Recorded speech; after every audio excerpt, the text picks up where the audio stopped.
Yo, how is it going, Bears fans? Welcome back to another episode of the Bear Down Podcast, where we talk everything Bears every day of the week.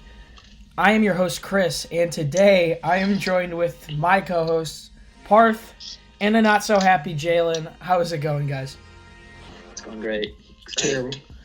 It's terrible. So, it's been a while since we've come on here and actually done a reaction video to a trade. I think the only other time we've actually done this where we've impromptu recorded an episode is when the Bears traded for Khalil Mack back in 2018.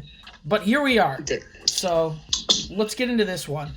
This morning, Adam Schefter reported that the Jacksonville Jaguars have agreed to trade quarterback Nick Foles to the Chicago Bears, and the Bears are giving up their compensatory fourth-round pick in the 2020 draft. So the Jaguars will now have 12 picks. This move means the Jaguars will absorb $18.75 million in dead cap in 2020. That cuts the deal to $50 million over 3 years for the Bears. The Bears only owe Foles $15.6 million in 2020. A pretty good deal for someone who may even be a backup if Mitch can somehow do something. Before we talk about any of that and get any further, Parth, I just want to know your reaction to when that trade went down, because obviously there was a ton of stuff going on this morning for Cam Newton. So let me know your thoughts on that. Just reaction. I was excited. I was happy. I knew we needed a quarterback regardless of who it was. And Nick Foles has great experience as a playoff quarterback. He's won a Super Bowl MVP. He did great with John DeFilippo as his quarterbacks coach in Philadelphia as well. And here he is now in Chicago as their quarterbacks coach. I think it's like a perfect fit. If all goes well, I think I know we're going to talk about this later in the episode, but he will be the starter week 1. Jaylen, your initial reactions to the trade? So actually, I was taking out the garbage when I came back to see we traded a fourth-round pick for Nick Foles. I was very disappointed in Pace for not only trading a fourth-round pick when we have very limited draft cap, but for Nick Foles, when we could have traded less for Cam Newton. Now, reports did come out that we weren't really, interested in Cam because of his health issues. But in my opinion, Cam Newton is a better quarterback than Nick Foles. Yeah, they're making around the same amount of money, except Cam's in his last year of his deal. He has way more upside than Nick Foles, even being 30 years old. So I was very disappointed in this trade. So, just to talk about my thoughts on it, I've been posting all week on Instagram about free agency, posted a ton, been gaining followers, likes, and stuff like that. But having to keep tabs on multiple things this morning, this whole Nick Foles thing came out of absolutely nowhere. I was making posts about Cam Newton, getting ready to make a breaking news post. I remember Parth sent me his about Cam Newton being traded to the Bears because we actually knew that a deal was submitted. And then this Foles thing came out of nowhere. Now, I will say the Bears, entering the legal tampering period on Monday, we could tell since the beginning that they had an urgent goal to acquire a veteran quarterback to compete with Mitchell Trubisky. This could play out very similar to the Titans last year. Foles did restructure the contract, so he has an opt-out option after 2021 and 2022. He is supposed to be here till 2023, though. But if you look at our goals heading into the offseason, it was get that veteran quarterback to compete with Trubisky. I don't think anyone has more familiarity with the system than Foles. He's worked with Nagy in the past, and he worked with DeFilippo in 2 separate stints. And at the end of the day, Foles is a winner, and he's also a team player. We've seen him be the backup at times and take that quiet road if Trubisky somehow pops off, which I don't think he will. But we've seen Foles do that, and I think we would be overpaying for a backup. And that's the great thing about having the opt-out option, so in case Mitch does do something, Foles can get out of here. But also, we know Foles can win and step up in big moments, and even Jaylen cannot deny that. He won a Super Bowl. He was the MVP. He took down the Patriots. He won multiple games in the playoffs, so kudos to him on that end. You really can't doubt a winner and a true champion when it boils down to it. So now, obviously, we know that there's going to be competition on our hands. And we're going to be putting a professional quarterback under center, hopefully, someone that's ready to play. in September. So I would like to know, Parth, I'm going to pass it to you.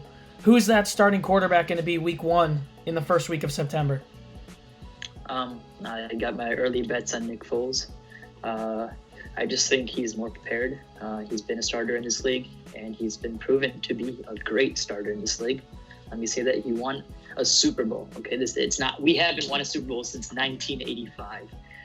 Mitch Trubisky led us to you could basically say defense carried him in 2018 to the playoffs. I think this was a deal that's basically going to put us at the top of the division. I think Nick Foles, I got a lot of optimism in Nick Foles. I think he is the starting quarterback for this team for the next 3 years until we, I guess, move on from him because of the old age or whatever. But I think he's going to take us to the next level.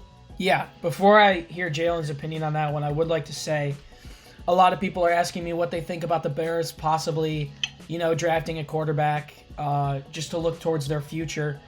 And I do think if Foles wins this starting job, we should have a quarterback drafted. Similar, look at what Jacksonville did with Gardner Minshew. They had someone there ready that they thought would have enough experience to be able to take over if need be.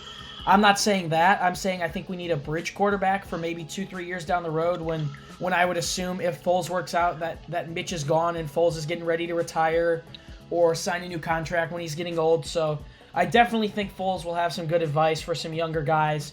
He'll be able to help Mitch, and he'll be able to help whoever I hope we draft, whether it's in the 2020 or 2021 draft. I'm fine with us taking a quarterback this year or next year.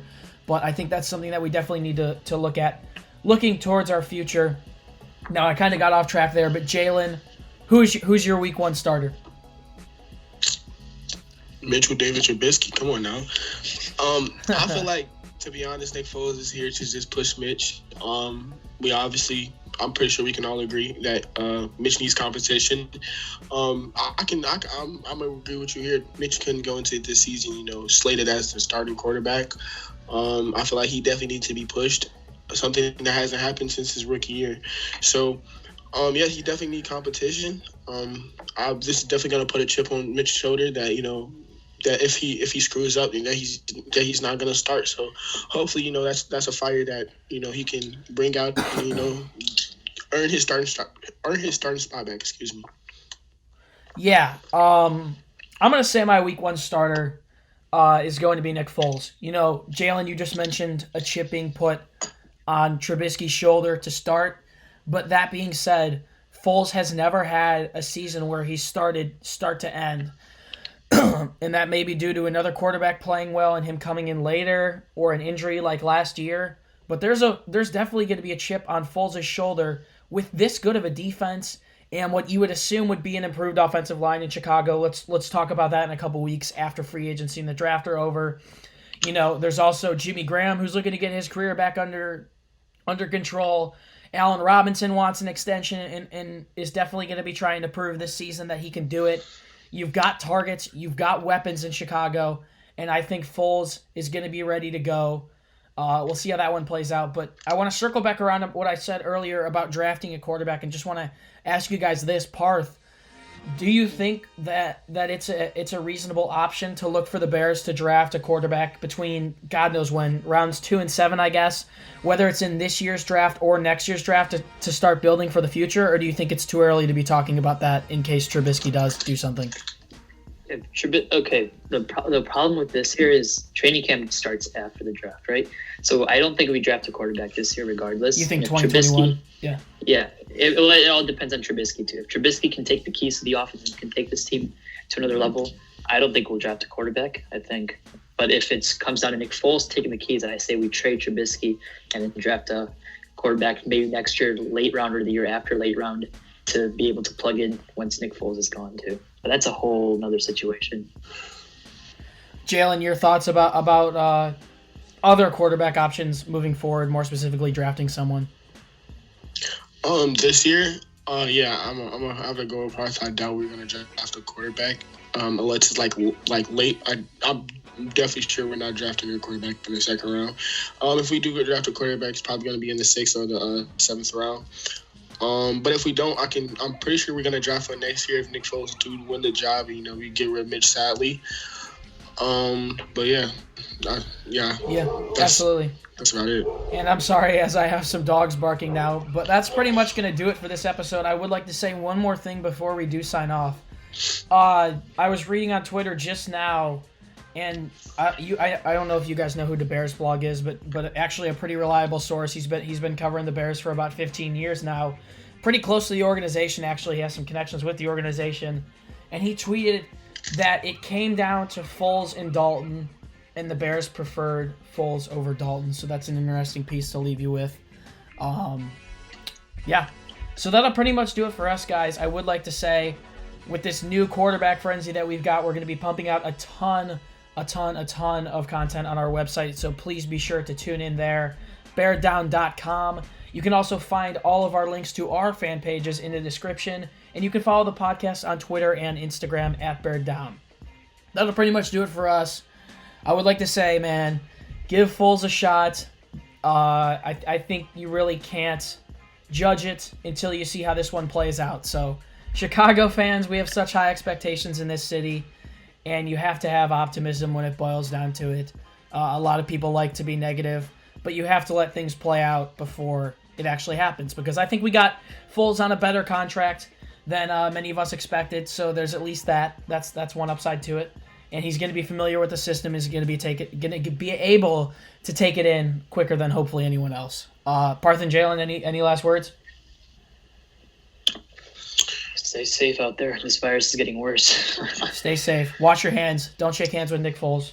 Peace.